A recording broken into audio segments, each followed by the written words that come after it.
Welcome back to Ty and That Guy. I'm Wes Chatham, and this is my dear friend, sometimes lover, Ty Franck. Say hello, Ty. Hello, Ty.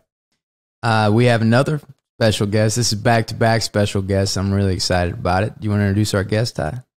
I will, because he helped me make sure I got the pronunciation right. It's Sugith Varughese. Perfect. And did I get it right? Okay. Perfect. Played David Pastor on The Expanse.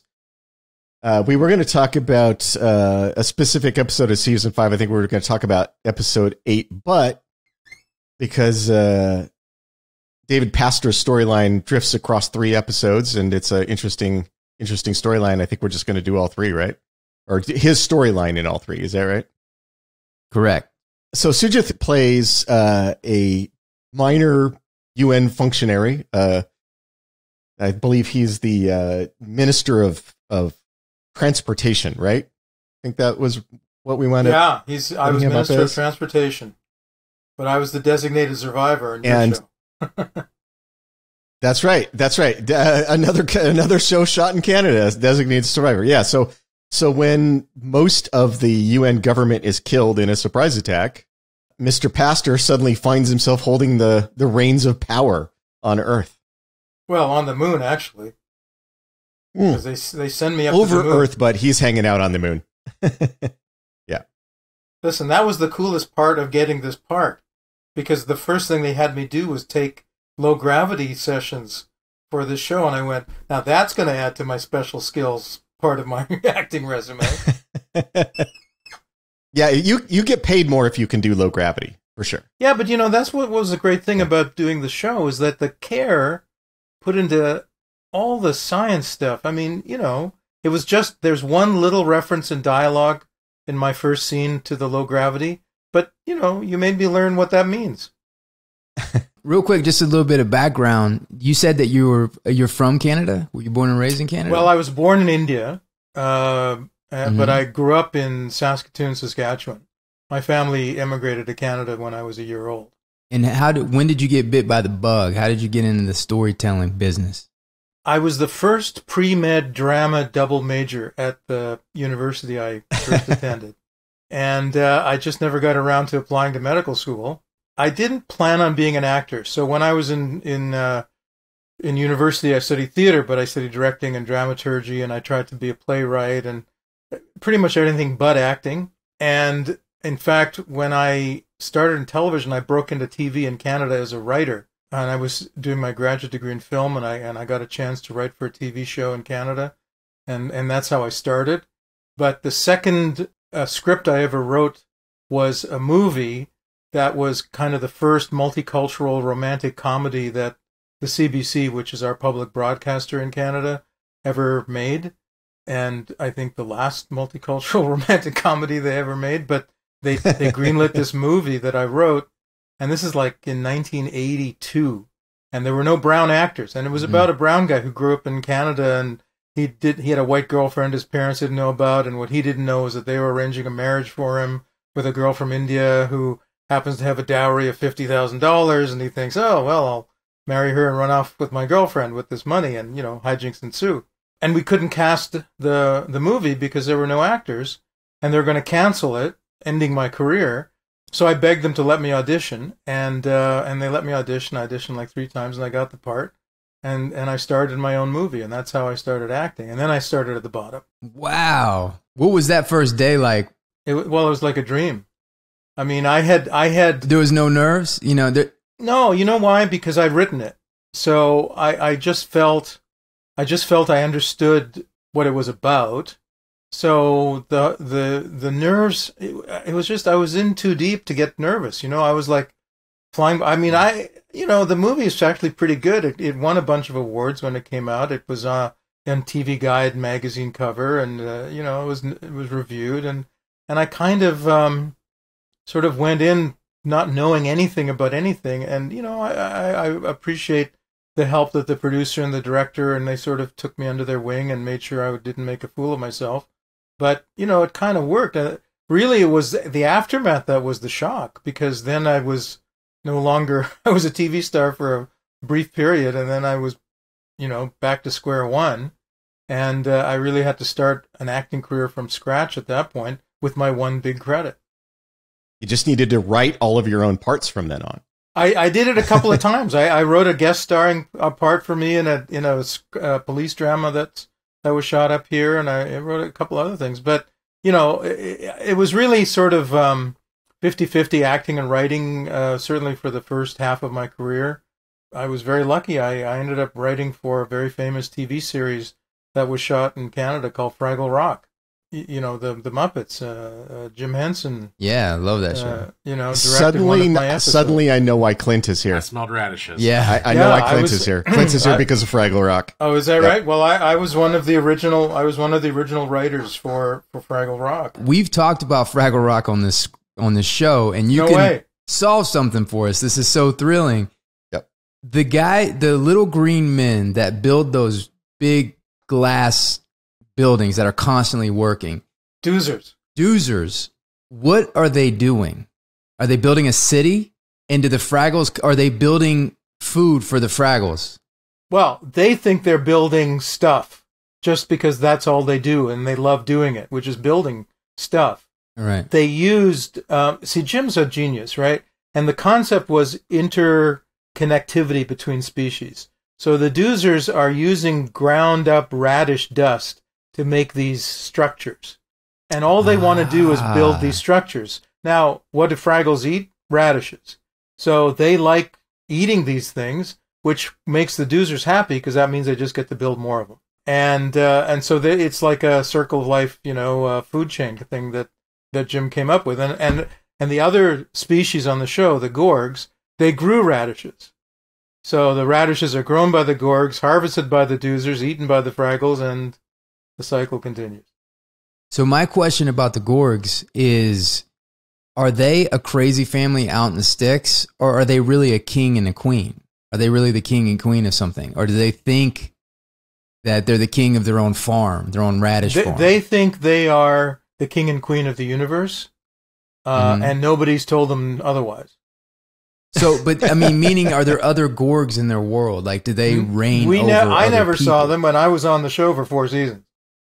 Okay. In other words, the short answer is no. They're the only Gorgs around. There's Ma and Pa and Junior, and there was never, at least on the original series, there was never another Gorg family that they stumbled across. So they thought they were the only Gorgs, but they were fine because they were the king and queen of the universe. You have no idea how happy this is all making Clint. It's so definitive. I'm so happy to get a simple I am answer. too. Like, there's so many questions that I have since I was a kid, and I'm just so thankful that you're here to talk about these things. Now, the trash monster. Marjorie the trash heap. It's not a monster. There was no monsters on Fraggle Rock. Marjorie the trash heap, yeah.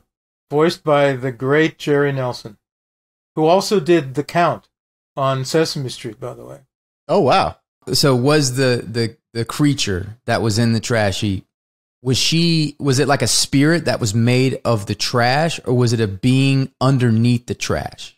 No, the trash itself came to life through this, I guess spirit is the way to say it, named Marjorie. And why? Because it's Fraggle Rock. So this was a trash heap that was alive. This is so fascinating to me, and this was so unexpected. But I won't take up all your time with Fraggle Rock questions. Listen, I could talk about this forever. It was the greatest experience of my life. Oh, great! Show. And one of the things that I loved like the explorer, the Uncle Explorer that would go out and he would write letters, but he would go out into what's his name? Traveling Matt. And you understand that's a film joke, right? Because Traveling Matt is when they put a mask in front of the camera to mask out a certain part, but the camera moves so it's traveling. So it's a traveling mat. Uh-huh. And that's an actual film device going back to the 40s, And Jim and the gang called him Traveling Matt. And what are some of the episodes that you worked on? I specialized in Gorg episodes.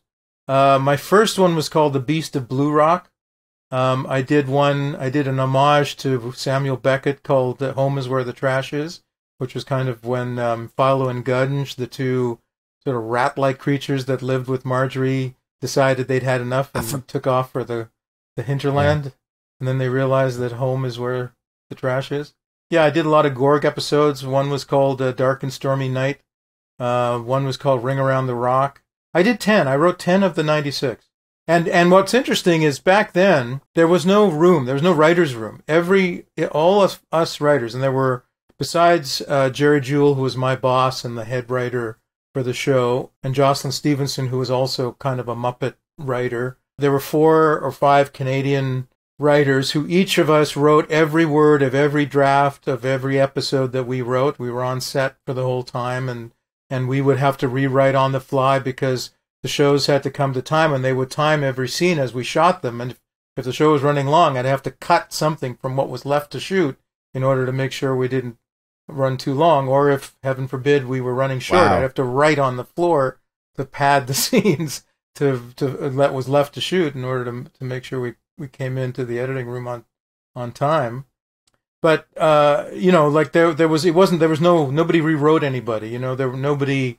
It was very different than how things are done in television now, and there was a real sense of authorship for every episode, so that I don't know if anybody else could, but I can tell who wrote what episodes because my shows had a certain distinctiveness in terms of the writing, and David Young's scripts, you could tell the ones that he wrote, and Laura Phillips the ones that she wrote, and Jerry's, you could tell the ones that he wrote, and it's a real interesting experience because the responsibility was so much on the individual writers, and it was the greatest job of my life. It was so great. So Wes, I want to point something out to you. I want this to be a lesson to you. We had one professional TV writer on the cast of The Expanse, and do you know who never gave me a script note? That one professional TV writer never gave me a script note. Probably because he knew. Well, okay. If you talk, I am as an actor. All I say is hashtag thank the writers, because I know what it's like, and I know, and you want when you're on a good show and the script is good, like you just want to be grateful that. It's there on the page. You don't have to. No acting required. You know what I mean? Mostly, I was teasing Wes there. Yeah, he was teasing me. Yeah, I was just teasing Wes. Yeah. But the thing that I find very interesting about what you said, and we should get to the Expanse stuff in a minute, but the thing I find interesting about that is, obviously, when we were on broadcast TV, the first 3 seasons of the show were on network TV, so they were 42 and a half minutes. Right, that was it. That's all you had. So, of course, you're trying to keep your script in like that 50-page range, right? 50, 55 at the outside at the most. But that's really the only thing you do as far as timing goes, because whether it comes out when you're shooting it, whether it comes out a little short, a little long, we fix all that in the editing room. So the fact that you were actually writing the show to time as you were shooting the show is a very odd process to me. Yeah. That what you were shooting was assumed to be the time of what it would be, as if the editors aren't going to cut anything. Well, you didn't want to go into the editing room to the second, but you wanted to go into the minute and a half max over. Okay, here's the schedule on Fraggle Rock. On the Mondays, we had table reads. We had one for that week's episode and one for the following week's episode. Tuesday, the cast recorded the songs that were going to be in that episode. Wednesday, Thursday, Friday, we shot the episode. Saturday, Sunday, they edited it. It was at HBO Monday morning as a cut. By the way, do you realize that Fraggle Rock was the very first TV series ever made by HBO? Long before The Sopranos. No. Long before The Sopranos, Fraggle Rock was their very first TV series. Before Dream On, before all those great shows. This is like 1983 to 87, right? I mean, I wrote my first 3 scripts on a typewriter. I didn't have a computer. There were no computers back then. We would have to send the script to LA from Toronto by an acoustically coupled modem. The thing the phone would put down on the... Yeah. It would take all night to send a half-hour script. to LA. And this was the cutting edge technology ahead of its time. HBO had paid for this. It was great. We weren't FedExing scripts across the country. We were able to push a button, and 12 hours later, the script was in somebody's hands in LA. Now, I know it's all the same. It's all storytelling, and it's all different sides of the craft. But what do you lean in towards more? Like, if you do, would you define yourself more? Do you enjoy the writing process more? Or do you enjoy the acting process more? I know there's a lot less responsibility when you show up with somebody else's set when they've written it. Yeah, I mean, I would say that in my heart, I'm a writer first. But as you say, having done, how many hours of writing television and 100 credits on TV, at this point, it's about storytelling. And I just know now how profoundly true it is that they're all storytelling jobs. Writing is storytelling on paper, acting is storytelling in front of the camera, directing is storytelling behind the camera, costumers are storytelling, lighting is telling the story with lights. It's all storytelling. And the best people you work with are the ones who are really storytellers in their own particular discipline. Like on The Expanse, Joanne was telling the story in wardrobe, like pure and simple. And I'll tell you a story about David Pastor. When I was doing episode 8, which is this episode where David Pastor gives that big speech and, vows to capture these terrorists. And I said to the director, I really want this speech because it's so well written. I want to start off, Mr. Anxiety, Nervous Nelly, I've never done this before, and finish the speech as Obama. It's in that speech that David Pastor changes from who he was, designated survivor, plucked from obscurity, to who he becomes. And when I went to see Joanne about the wardrobe for that episode, she said, "Oh, Narain wants you to wear, sort of what George Bush wore on the Mission Accomplished aircraft carrier, the flak jacket and all that stuff." And I said, "You know what? I don't think this character's ready at that point for that kind of wardrobe. He's still in transition." And we talked about it, and she realized I had a point, and so she went to Narain, and he agreed. And we saved that for the later episode when he's really, doing the hardcore, which station should we attack? And I really appreciated that aspect of working on the show, which was that they were really taking the story into account, and it wasn't just dressing me in a cool way. You know what I mean? Like, it was, what's the right wardrobe for telling this story this character story at this point? Did you know of The Expanse? Like, how did you first hear of The Expanse before you started working on it? Well, here's another thing. I have actually been in every episode of The Expanse. I've looped the series since the pilot. Oh. So I knew the show before when it was first started. In fact, because I had done a lot of looping as an actor. You know what looping is. It's when you go in and do the background voices. So I'd been part of a loop group for 20 years.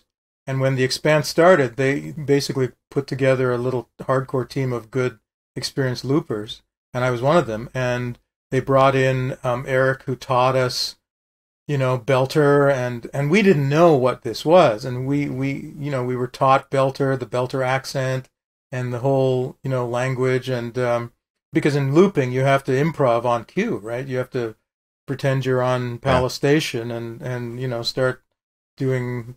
Just talking about stuff, but in character, on cue.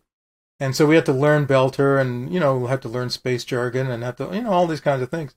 So anyway, I looped every episode of The Expanse, except the ones I'm in. I looped every single one since the pilot. So I've been part of the show since the very beginning. And talk about great research. Well, and that's the other thing, what I was talking about, how they made me learn low gravity.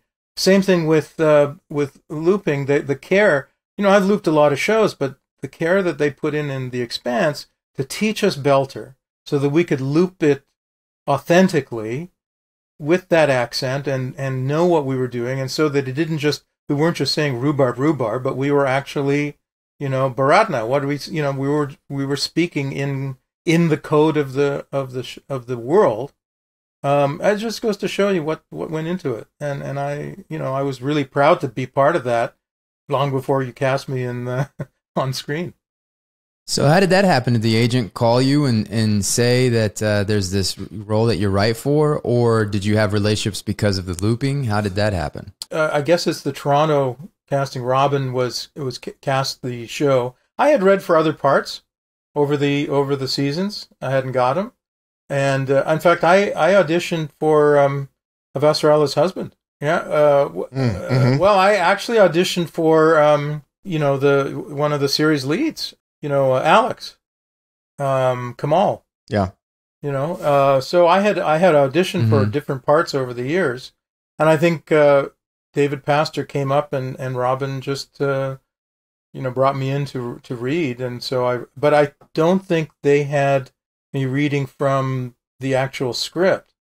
They sent something from season 2, and I did a audition, and then I came in to meet Ty and read from the actual script, and then I got cast. Yeah, I remember when Brian George had to leave the show because he had booked another show, and so we were looking at doing a recast of her husband. And I remember when you read for the recast. Yeah, I do remember you showing up for, and maybe they were just using your tape from the first time you read. But I do remember you being one of the faces that we looked at. I also read for a couple of other characters over the seasons. It was The Expanse is a big show, and we were always hoping to get on it. Yeah, I'm happy that we didn't use you for those earlier things, because I think there's something you brought to the David Pastor part that was hard to get, and that is exactly what you talked about with Joanne there. That he starts out, he's very uncertain. He's been plucked out of this relative obscurity and put on the big stage with all the spotlights on him, and he doesn't know what to do and has to find his way through that. That is a tricky thing to portray. It's a tricky thing to portray somebody putting on a brave face when they're actually kind of scared, because, as obviously you guys are actors, that it's easy to put on one layer. It's much harder to put on a second layer over the top of that and have both of those sort of show through in the performance. And one of the things I really appreciated about your performance as Pastor is that you did do that. And we'll get into this more as we go through his arc in the show. But one of the things that's so important for that character is he's sort of pulled off the righteous path by some of the more warlike voices because of that uncertainty. And suddenly he feels powerful, and suddenly people are praising him for the wrong things. So he's leaning into the wrong things because that's what's getting him praise now. And that's where he's starting to feel comfortable. But none of that works unless he comes in with that real uncertainty. And one of the things I really appreciate about your performance. And that's the great pleasure in being an actor is getting to play a character who isn't one note, but who is on a track, on a journey, on something. And the thing is, I didn't know where you were taking him. When I first got cast, I only had read episode 6, which was Mr. Uncertain, and I didn't know where he was going to go by episode, what was it, 12, 11, or 12, I guess 12, where he was, ready to blow up planets. I had no idea. I had no idea. So I came about that transition honestly, and I don't know whether you were being deliberate in withholding where you were going to take this character or not, but I was actually going along in a way for the ride as the character unfolded in real time. Like, I didn't know well in advance that you were going to take him where you took him. What's interesting is that I've worked on things where you kind of know at the very beginning what the arc is, and I enjoy that. And I enjoy having the preparation and kind of really figuring out each scene and how it contributes to the arc and where it is in that moment. But I've also worked on things where you don't have all the information up front, and there's something refreshing about that as well, because you look and say, well, I just need to accomplish my mission in this scene with the circumstances that I have, and it makes it simple in a way, where you have this one scene that you squarely focus on, as opposed to thinking of this long arc or this thing that you have going, and you say, okay, I know what my intentions is, I know what the circumstances is, I know where I am and why I am in this moment, and I achieve this objective within this scene, and then you kind of go forward. It's like, I think about it like that old Nintendo game Zelda, where you get, when it's dark and you get a torch and you can just see in front of you, and if you turn right you can see in front of you, and so you kind of use that incrementally to go forward. So you had no idea about your arc.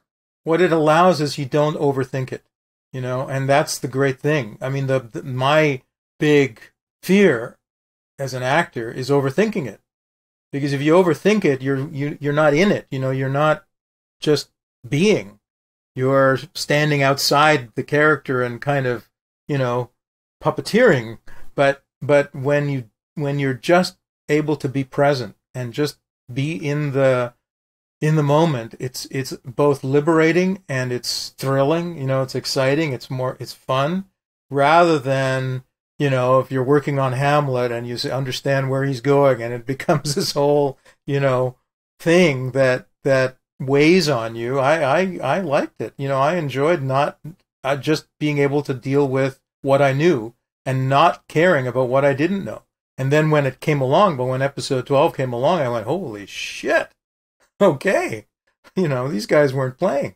It was a great payoff, for me to be able to do that. And I, before I came onto your podcast, I just rewatched my scenes from season 5, and it's a great little arc, it's a great little journey and transition that you see me / David Pastor go through as his tracks. And I'm here to tell you, there was no forethought in that. It was just because I only knew what I knew when Ty and Narain gave me the scripts that I would know then. I didn't know much in advance, and it was kind of cool. Talk a little bit about that, because you just watched your arc, you watched your scenes. So just talk a little bit about, from your character's perspective, his arc and where he comes to at the end, his conclusion. See, what was interesting was if you watch episode 6 and you see me meet Avasarala for the first time, and David Pastor, I remember shooting that scene, and it was, just, oh, here I am on the moon, I was like both, he's enthralled and also way in over his head. And I didn't, literally, when we shot that scene, I didn't know where else he was going to go. I thought that's who this character was. I didn't even know I was going to be back for another episode, to be honest. I didn't know. So then when episode 8 comes along and I read, these great scenes, and especially that speech. I don't know who wrote that speech, but that speech just was it was Henry V. Daniel wrote the speech, right, Ty? Daniel often writes our speeches. I won't say for certain that he wrote that one, because I think that episode was written by Dan Nowak. It was Henry V. It's that great speech, because it takes you on this whole journey. At the beginning he's thanking Avasarala, and he's just being like, he's like an MC at a wedding, and by the end, he's vowing to bring justice to the galaxy, kind of. St. Crispin's. Yeah. It's a St. Crispin's Day speech, and his maturation or evolution takes place in the course of saying that speech, and it was this great thing for me to just learn it. I remember going to that's where I went and met you for the first time. I think was I went to the whatever hotel it was to rehearse with Marin and the director, and I think I met you and a couple of the series leads, because you had your sessions and going on too. I was really impressed that everybody was rehearsing a lot. It was cool, and that's when I told her, I said, I really think, and I think I reassured her, because I knew the speech. I'd already learned it, so I just recited it for her in the. Did you play Henry V? Oh, you talking about the speech for? No, the speech for the speech for the Expanse.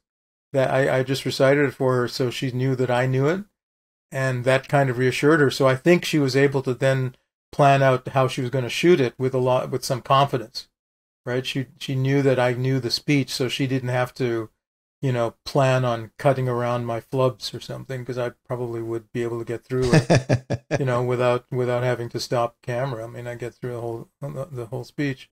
And I think that gave her some confidence, and I had the confidence. And then, when we did it, it was like this great, and like the sets are so great, and they had a whole row of extras above, and I know in the show you see many, many rows up. Of course, that's movie magic, but there was at least I don't know, you must have had 40 or 50 people listening to me give the speech over and over and over again. Because in TV you got to shoot it more than once. And then by episode 12, and that whole relationship with Michael Irby's character, the Admiral, where he was really, saying, "This is our chance, sir. Go for it." And I was really proud of my work as an actor, because I could see how icy I became. How pure ruthlessness kind of seeped in, and I went, wow, that's a really interesting journey that I didn't know I was going to go on, and went on, and it was a great experience as an actor. It is a fact of human nature that people will do what they are praised for doing. That if you're consistently praised for some behavior, you will find excuses to do that thing. It's ingrained in us from the time we're children to do that.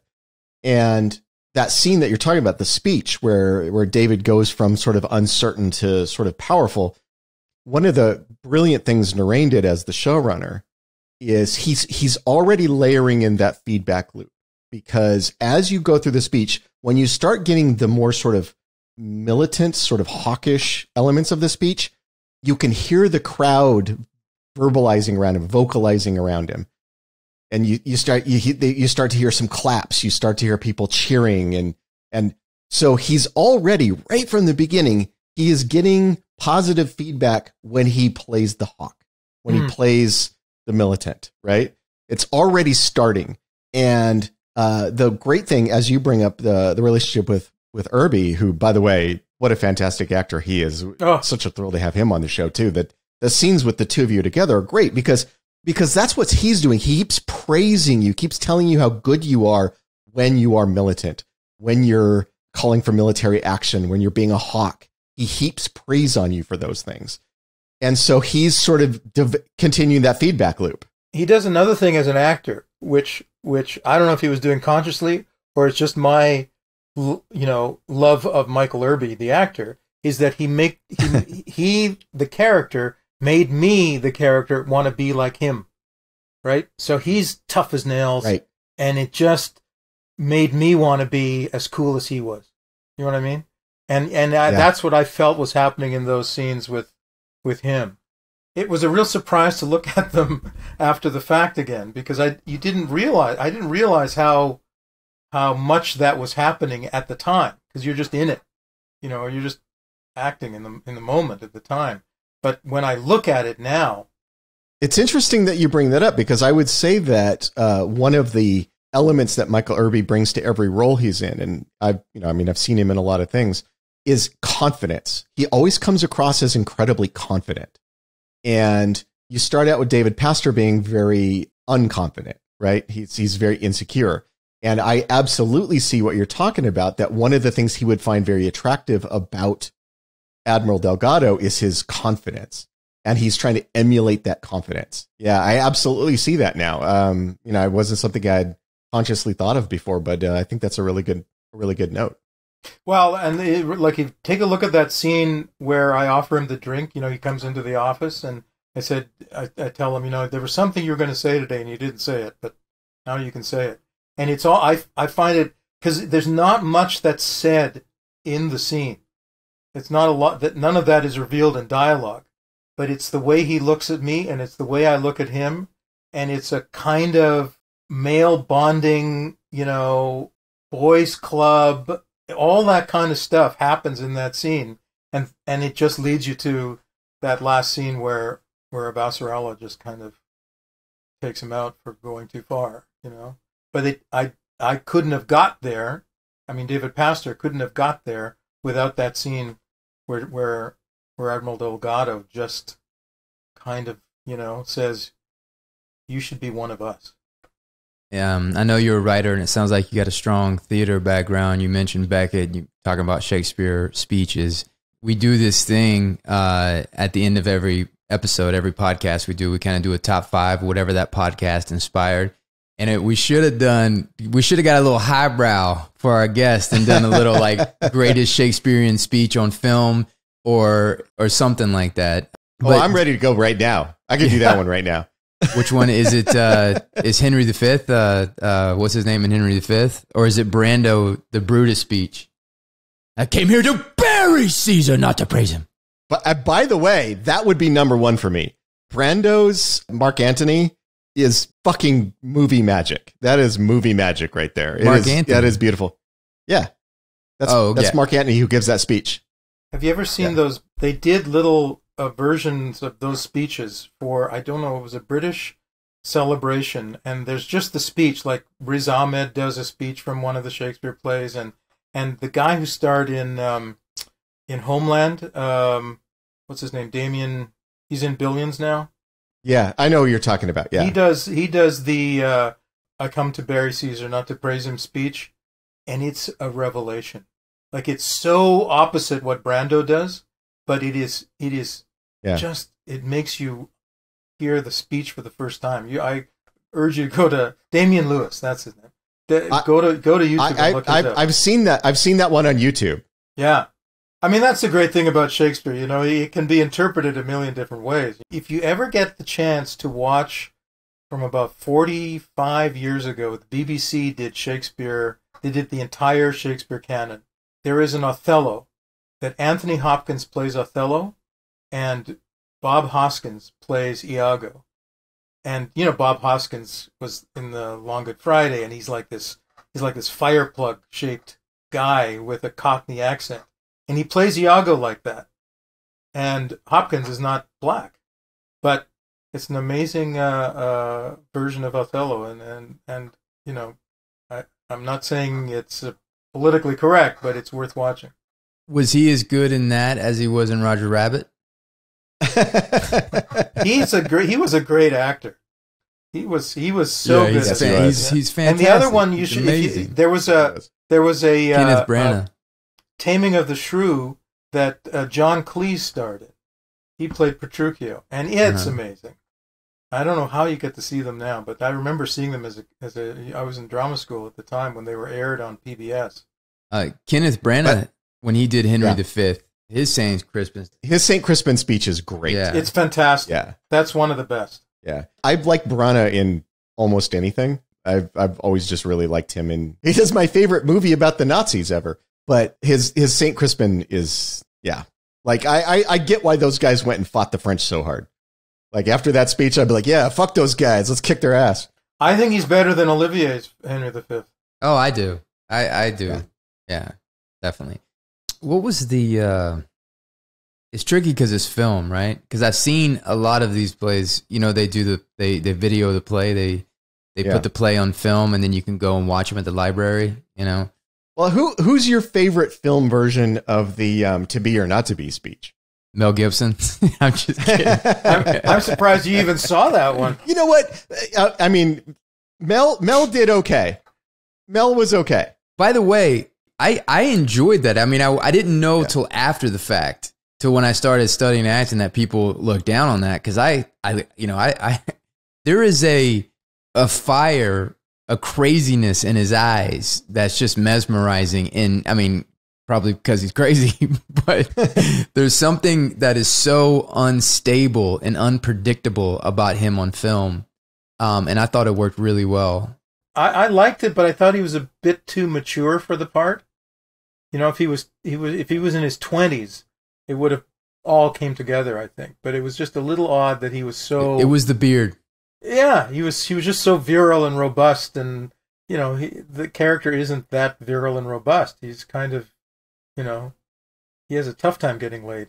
He's like messing with his mother a bit. I mean, there is an element to Hamlet that only works if Hamlet is youthfully insecure. Because otherwise he just seems sort of petulant and whiny. Right, yeah. I mean, you have to be kind of stupidly young, to be. I mean, think about how many bad Hamlets you've seen in acting class. So Joseph just put up Macbeth. The why his name just flew out of my head. The Citizen Kane. Denzel Washington Macbeth? No. Citizen Orson Welles? Or the Orson Welles Macbeth. The Orson Welles Macbeth is awesome. But that it is kind of great. But he also didn't he do more than one Shakespeare? I can't remember. But the Macbeth is remarkable. But the Polanski Macbeth is kind of out there too. Who's playing Macbeth in the Polanski one? Oh, I don't know, John. These are like all these sort of unknown British actors. I mean, not unknown, but not well known. Yeah. But Orson Welles had that quality too. I mean, he was loaded down with talent, and he had that fire in his eyes and that unpredictability. John Finch was the Orson Welles would get my vote just because he just there's just something a little crazy behind Orson Welles' eyes. Every part he's ever done. Did you see the Denzel Washington Macbeth? I have seen it, yeah. And Denzel Washington is one of America's finest actors, so pretty much anything he does, he's going to be good in. I don't think I've ever seen a bad Denzel Washington part. I mean, a lot of people disliked it, but I quite got into it. I thought it was kind of striking to watch, and I like Anthony Hopkins' Titus, but I can't think of what the great speech from that play is.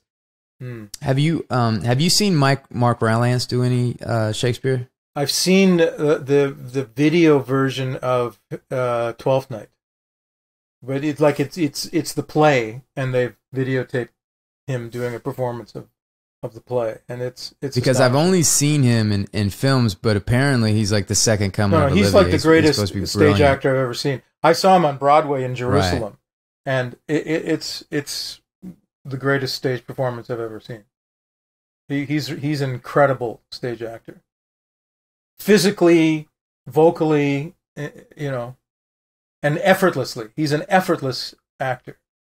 And he can fill a theater, and it feels like he's just right in front of your face. So we got 1, 2, 3, 4. Damian Lewis. Is there any one of those? I mean, do we want to do Anthony Hopkins and Othello? I haven't seen that one, but I'm happy to take. That's a tough one to find. You'd have to go into the BBC archives. I'm happy to take your word for it. All right, so we have the top 5. Well, sometimes we get the guests to read them, and since you're such an experienced looper, I was wondering if you could read the winners in Belter. And if you're not comfortable, Belter, you can do it. You can do it regularly. It's been a while, but let me see if I can do this. All right. Number 1, Brent in Mark Anthony. Number 2, Kenneth Branagh, Henry V.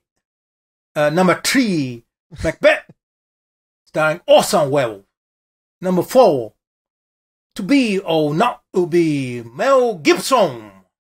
And number 5, Anthony Hopkins in Othello. That's like the Belter guy that was in the pilot episode. That's great, man. That is great. Well, dude, it was thank you so much for your time. It was so great having you. It was so much fun, and we really appreciate you coming out to hang out with us. I had a blast, guys, and I missed doing The Expanse, but it was a great experience. So I hope you miss it as much as I do. Yeah, we miss it. I think more than anything else, we appreciate you coming here to answer all of Clint's burning questions about Fraggle Rock. Clint's a massive Fraggle Rock fan. I think you'll discover that the audience all celebrated when we got all those incredible Fraggle answers. Thank you for that. Thanks, man. Say goodbye, Ty. Goodbye, Ty.